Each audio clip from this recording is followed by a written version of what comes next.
don't explain yourself because you're honest. You explain yourself because you're afraid. Afraid that if you don't provide reasons, people will think you're wrong, or selfish, or guilty. So you add details, you soften your words, you give context, you justify. And the tragedy is, the more you explain, the less powerful you sound. Not because you're weak, but because explanation signals something the human mind notices instantly: uncertainty. You've felt it before. That moment you send a message with too many lines, too many apologies, too many clarifications, and after you hit send, you feel exposed, like you gave away too much, like you lowered yourself, and you didn't even have to. You were not questioned, you volunteered the defense. That is what people who seek approval do: rejection. They treat silence like accusation. So they rush to prove innocence. And what they don't realize is, only the insecure feel the need to prove. Let me say it cleanly. Over-explaining does not make you understood. It makes you look controlled by other people's opinions. Because when you explain too much, you're not communicating. You're negotiating your right to exist. You're saying, please don't misunderstand me. Please don't judge me. Please don't leave. And even if you never say those words, your behavior says it. The world doesn't punish honesty. It punishes neediness.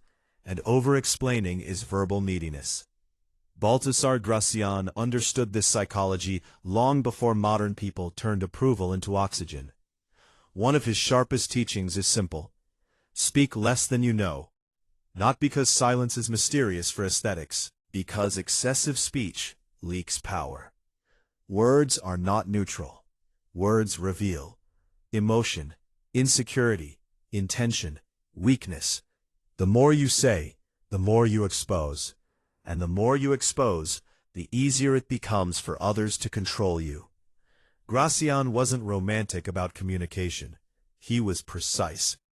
Here is the rule the human mind follows.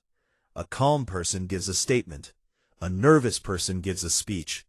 When someone explains too much, we assume they did something wrong, they're hiding something, they're trying to convince us, they feel guilty. Even if none of it is true. Over-explaining makes you sound like a defendant, not a person with authority. You can be innocent and still look guilty. You can be right and still look uncertain. Because people don't read truth, they read signals.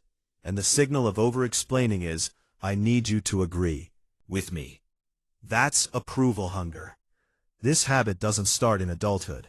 It usually begins when you learn one thing: that being misunderstood is dangerous. So you started over-clarifying your intentions, your tone, your decisions, your boundaries. You became someone who tries to control people's reactions by giving more explanation. But explanation does not control perception. It only exposes fear. And people are ruthless with what they sense. Not outwardly, quietly. They respect you less. 1. In friendships, you cancel plans and write 8 lines. You don't just say, I can't make it today. You say, I'm so sorry. I swear I wanted to come. I've been feeling exhausted. I didn't sleep well. My head hurts. I'll make it up to you. That doesn't sound kind. That sounds like, I'm terrified you'll punish me. 2. At work.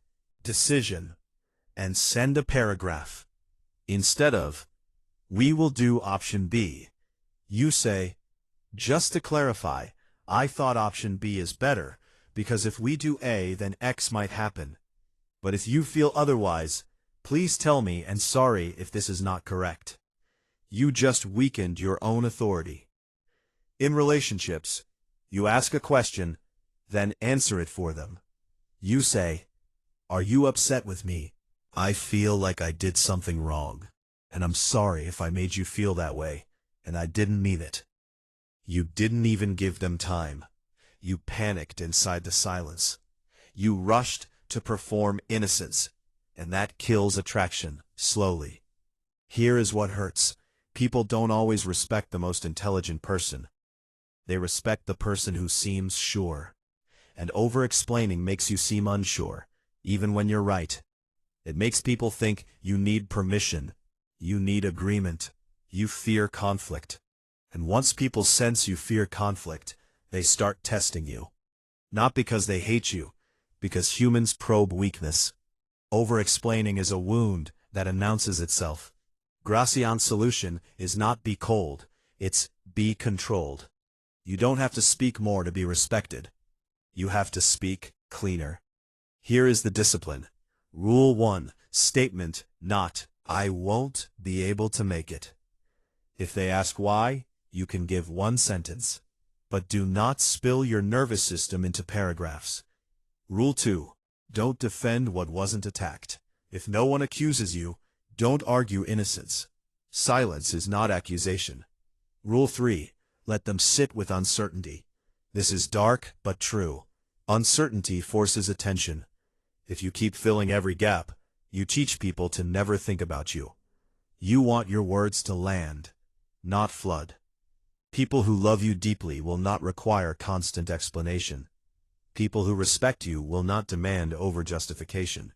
But people who control you feed on your explanations. Because explanation makes you smaller. It makes you chase. It makes you plead for fair judgment. Stop doing that. You don't need to announce your innocence. You need to protect your silence. Will feel terrifying at first, because silence removes your safety behavior. But once you survive that discomfort, you become a different person. A person who is not easily pushed. Gracián was right.